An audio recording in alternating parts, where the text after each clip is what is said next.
Queridos socios, amigos y amigas, me han pedido que os hable de cómo se sale de una epidemia a través del ejemplo de la historia. Me he puesto a leer de inmediato los capítulos que el historiador griego de la época clásica, Tucídides, dedica en su Guerra del Peloponeso a la peste de Atenas del año 529 a.C. Y lo he hecho para ver cómo un historiador como él es capaz de analizar el suceso y de ofrecer soluciones y respuestas a la sociedad. En el bien entendido que la historia es maestra de la vida y que por lo tanto a través de ella se pueden encontrar respuestas a preguntas que nos agobian en la actualidad, como lo hicieron a los ciudadanos de Atenas hace tantos siglos. Porque esa ecuación desafío-respuesta construye la propia dinámica de la historia, el ritmo de los acontecimientos. El gran historiador británico Toynbee lo dejó dicho en su monumental Estudio de la Historia. Y una epidemia, como la de la peste de Atenas del año 429 o nuestra actual provocada por el COVID-19 coronavirus, exige siempre una respuesta, porque es un desafío a la sociedad, un gran desafío a la sociedad, que exige, por lo tanto, una gran respuesta. Para situar el problema, he elegido 5 grandes momentos de la historia, 5 grandes epidemias que alteraron el curso de la historia. La primera es la más interesante, pero quizá no la más conocida. Tuvo lugar en la primavera del año 549 en la ciudad de Constantinopla, por entonces capital del Imperio Romano de Oriente, del que llamamos Imperio Bizantino. La plaga procedía probablemente de algún puerto imperial del Oriente Próximo, o quizás de Egipto. En todo caso, al llegar a la capital de Constantinopla, produjo una extraordinaria mortandad. Fracturó la confianza de los ciudadanos y redujo la economía a sus mínimos. El comercio se ralentizó, la producción agrícola decayó, los servicios no tuvieron lugar. Se produjo una convulsión ante el miedo de que la epidemia arrasara la civilización. Pero de inmediato se produjo la respuesta. Una respuesta enormemente positiva que reafirmó el papel del imperio, lo redujo a sus verdaderas fronteras, renovó la economía y transformó el orden social. Lo preparó para un futuro prometedor y al mismo tiempo para entender los grandes cambios geopolíticos que se produjeron precisamente como efecto de la gran epidemia del 542. El primero fue la llegada de un nuevo pueblo germánico instalado en la meseta de Panonia, al Adriático y al norte de Italia. Eran los longobardos, que precisamente al asentarse a lo largo del río Po, dieron nombre a la actual región de Lombardía. Los longobardos tenían una conciencia política muy desarrollada, una forma de estructurar el territorio y de entender la economía que trajeron posible el primer esbozo claramente de lo que podía ser una Europa mediterránea. El segundo elemento de reformación vino cuando los francos, tanto los situados al oeste del río Rin como los situados al este del río Rin, toda la Franconia de Neustria o de Austrasia, comenzaron a pensar la necesidad de crear un territorio imperial, un imperio territorial, dominado por una familia que fue en concreto la familia de los carolingios. Ciertamente el imperio carolingio fue la respuesta al desafío de esa gran epidemia que se produjo en Constantinopla unos años antes. Y el tercer gran cambio geopolítico fue la liberación de las comunidades bereberes del norte de África, del peso del imperio y su lenta asimilación de una nueva doctrina religiosa procedente de Arabia, que en el nombre del Islam llegó a instalarse definitivamente en este territorio hasta el día de hoy.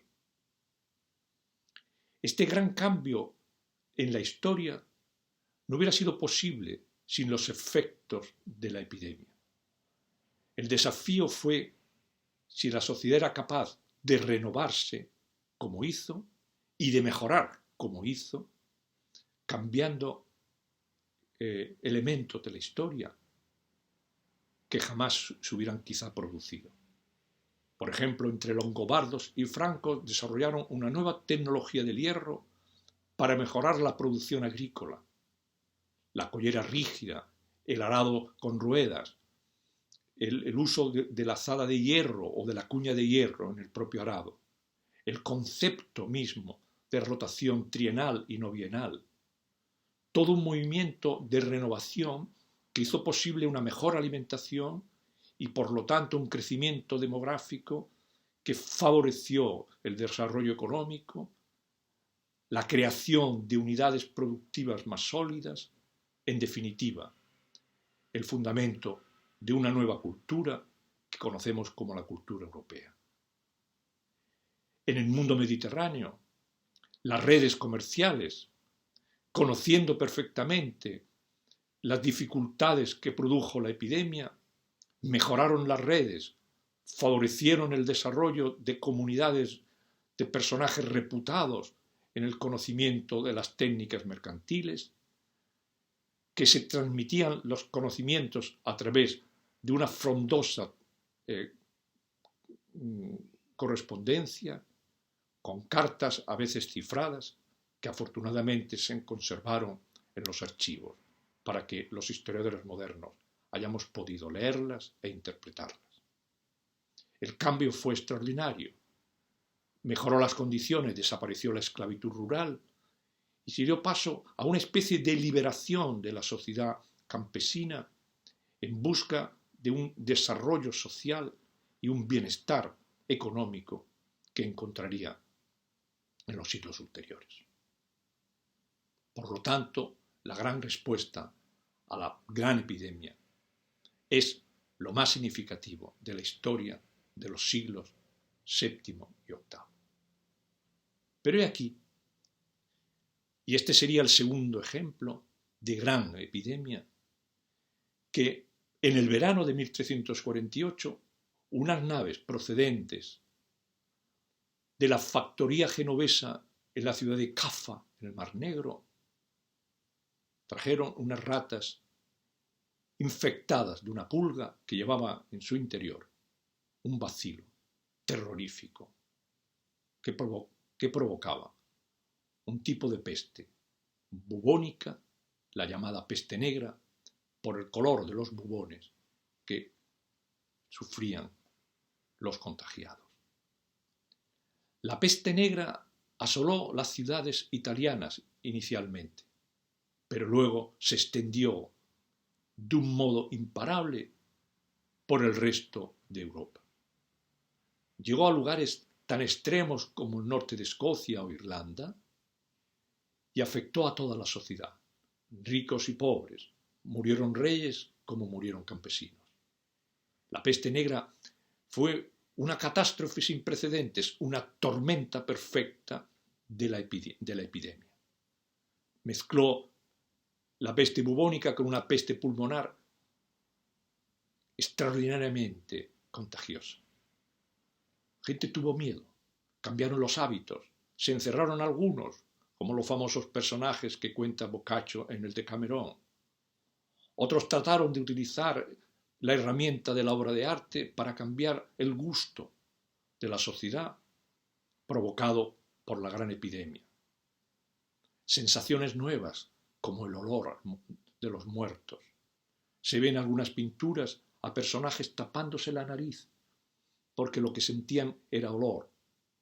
Sensaciones nuevas, emociones nuevas, sentimientos nuevos.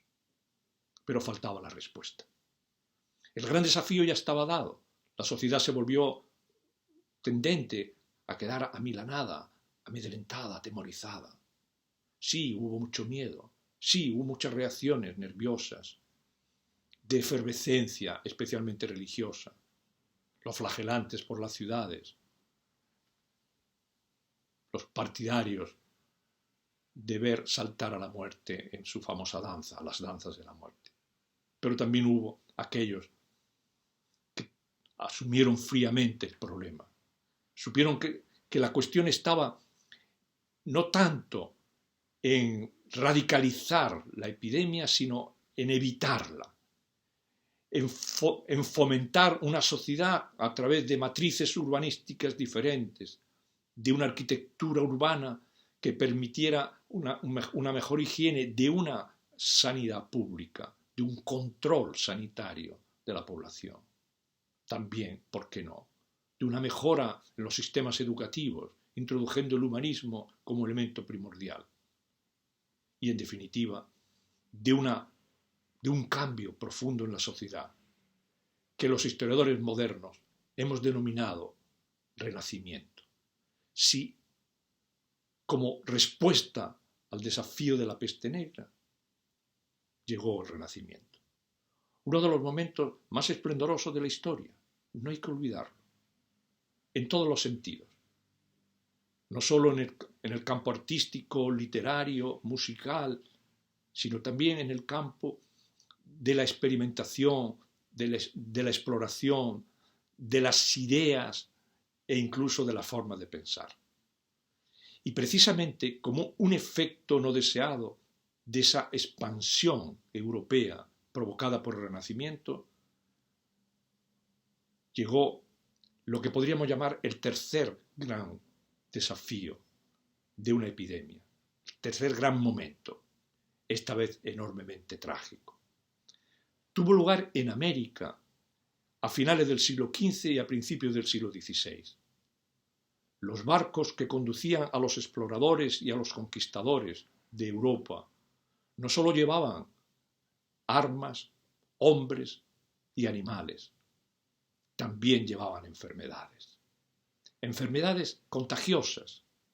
Llevaban la viruela o el sarampión, para la que los nativos no estaban preparadas. No eran inmunes, debido a que los europeos habían tenido decenas de años de prepararse ante ellas. Las transportaron de un modo innoble, pero también inconsciente, provocando una de las mayores mortandades de la historia. Prácticamente laminó a la mitad de la población amerindia, de todos los nativos. No fueron las espadas, ni los acontecimientos militares, fueron las infecciones, las epidemias. Estas grandes epidemias exigían una gran respuesta y se dio. Los europeos comenzaron a reflexionar en profundidad sobre el significado del derecho de gentes. Lo hicieron en Salamanca y otras escuelas. Comenzaron a pensar en la necesidad, claramente, de crear leyes para determinar el alcance de los conquistadores sobre los conquistados, de los derechos de los conquistados. Se fijaron las pautas de lo que fuera un posible mestizaje que se produjo. Se plantearon, además, nuevas matrices urbanísticas desde la administración virreinal, una modalidad de la gobernanza en aquellos territorios que positivó la sociedad en tres niveles. Les dio una lengua común, les dio una religión común y una economía en crecimiento que permitía transformar los viejos cultivos en nuevos cultivos, incluso con las mismas plantas. Se exportaron esas plantas a Europa dando resultados muy beneficiosos, como la patata, por ejemplo. Es decir, que de la gran epidemia que produjo millones de muertos, trajo consigo una gran respuesta, que fue la construcción de toda la Europa virreinal, que durante más de 3 siglos construyó las matrices de ese continente. Mientras eso ocurría en América, en Europa, durante el siglo XVII, se produjo el cuarto gran desafío, la cuarta gran epidemia. Se insertó en el interior de una gran guerra, la Guerra de los 30 años, que se llama así precisamente porque duró 30 años, de 1618 a 1648. Durante esos años, en los intersticios de las acciones militares, se desarrolló una serie sucesiva de epidemias, a cual más letal. Peste, viruela, tifus, fueron tan habituales en los campos y en las ciudades que la gran mortandad durante la Guerra de los 30 años venía también más de ese enemigo invisible que viene de las epidemias que de las espadas de los guerreros.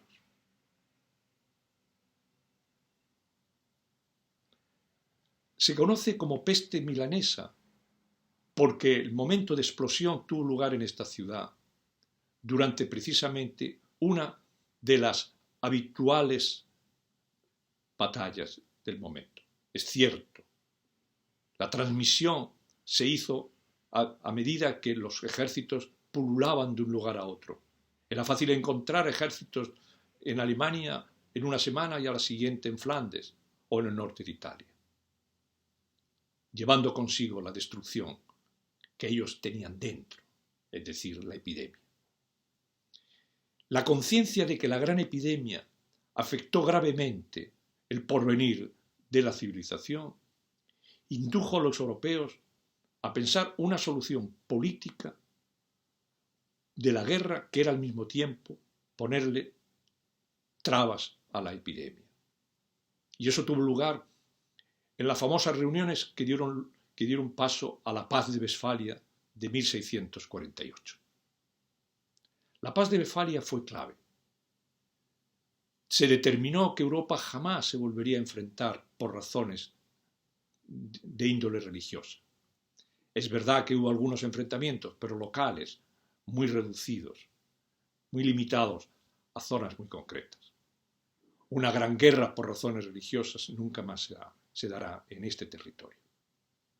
Pero lo más importante es que a través del modelo de Westfalia, de la creación de un Estado-nación, se hizo posible el control del urbanismo que traía consigo siempre la proliferación de epidemias. Y también reformas conducentes al control de las personas que se movían en periodos de dificultad. Ese Estado-nación necesitaba un contrapeso, y ese contrapeso se encontró primero en la República de las Letras de carácter internacional que ideó el gran filósofo alemán Leibniz para mediar entre la población y el poderoso Estado. Y luego, en segundo lugar, la emergencia de la razón como principio ilustrado del conocimiento que permite el espíritu crítico de la sociedad para controlar mejor el poder que se le estaba dando cada vez mayor al Estado. El desarrollo de filosofías políticas de ese momento, como Montesquieu, u otros procedimientos claves en el derecho de gentes, fue paralelo al desarrollo también de un análisis de la naturaleza, especialmente de aquellos elementos de la diversidad de la naturaleza, incluso aquellos que entonces no se veían y que probablemente eran los causantes de las epidemias. Los análisis de Buffon y el resto de enciclopedistas explicaron claramente la importancia que iba a tener en el futuro el desarrollo de la ciencia. De una ciencia de base matemática, introduciéndose en la física, en la química o sencillamente en la medicina. Cuando la razón se incorporó en la interpretación del mundo, el mundo cambió. Y precisamente eso fue debido al efecto de las grandes epidemias del siglo XVII.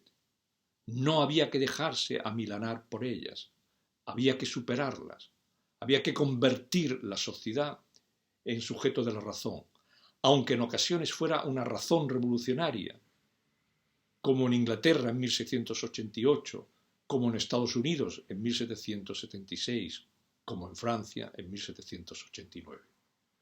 Una razón revolucionaria que cambiaría los hábitos, las costumbres, las maneras de enfrentarse a los enemigos, especialmente a los enemigos invisibles que venían de las epidemias. Todo parecía bien organizado hasta que, y esta sería la quinta gran epidemia, el quinto gran momento que quería hablaros, en la primavera de 1918 llegó a España un brote de gripe que precisamente porque explosionó aquí y explosionó tanto a nivel médico como a nivel comunicativo, se le conoce con el no adecuado nombre de gripe española. Esa sombra de muerte que pululó por Europa durante meses y que asesinó a miles de europeos. Se discute hoy si procedía de un campamento militar de los Estados Unidos o de China. Son detalles interesantes para los historiadores, pero importan poco ahora. La clave fue la respuesta. Europa pudo haberse amilanado ante el efecto destructor de una gran epidemia. Pudo haber descubierto su fragilidad, incluso mayor, cuando descubrió la fragilidad que le provocó la Gran Guerra, la llamada Primera Guerra Mundial, que estaba a punto de acabar en 1918. Pero reaccionó. La ciencia se hizo cargo, se responsabilizó del problema y lo superó. Se crean así dos historias del siglo XX que son complementarias, que ocurrieron en paralelo y una de las cuales no le prestamos la atención que merece. Una, desde luego, es la historia de los terribles enfrentamientos que se produjeron en los años 20 y 30 y 40 entre dos formas de entender el mundo. Los totalitarismos contra las democracias, que generaron guerras civiles y guerras mundiales, que generaron golpes de Estado y revoluciones populares. Pero hay una segunda, de la que menos se habla, vinculada al gran desarrollo crítico del mundo de las vanguardias, de la cultura literaria y artística, de la propia historia, que revolucionó sus técnicas de conocimiento del pasado. Y es el interés de la ciencia por encerrarse en los laboratorios para detectar las razones de los males que procedían de las grandes epidemias. Analizar, crear medios para subsanarlos, fomentando antibióticos o vacunas. Es una historia de la que apenas se habla, pero que fue decisiva, porque hizo posible la creación de una sociedad confiada en sí misma.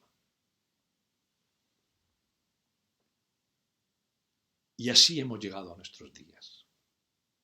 Es cierto que en la primavera de 2020 se ha cumplido lo que muchos historiadores esperábamos: un hecho decisivo, un acontecimiento decisivo.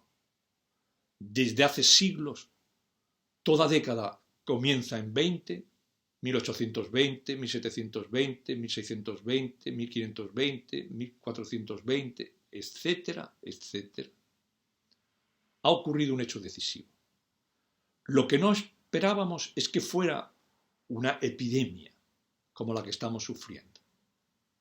Pero como ha llegado, tenemos que resolverla de diversas maneras. Hay una, desde luego, médica muy importante, pero también hay una desde la historia. Es el gran desafío de nuestro tiempo. Es el gran desafío a nuestra civilización. Ha cambiado nuestras modalidades de conducta. Ha transformado nuestra apreciación de las relaciones humanas. Nos ha confinado momentáneamente, se espera, para pensar, para meditar, para reflexionar, para tomarnos ese tiempo necesario para reaccionar, para responder. Y he aquí que la respuesta que la historia propone viene precisamente de su historia, de comprender cómo la gran epidemia de 542 construyó Europa, la gran epidemia de 1348 el Renacimiento, la gran epidemia de principios del siglo XVI en América, la América virreinal, que es la matriz de la América actual. La gran epidemia de 1720-40, la Ilustración y el Estado moderno. Y la de 1918, la ciencia moderna. Esa es la respuesta que podemos dar. La humanidad ha sabido siempre reaccionar. Yo estoy convencido que el día después nos daremos cuenta que lo importante es reaccionar, que sabremos hacerlo. Debemos confiar en ello, debemos desearlo. Yo al menos eso es lo que deseo. Es en este momento mi mayor y más ferviente deseo. Muchas gracias.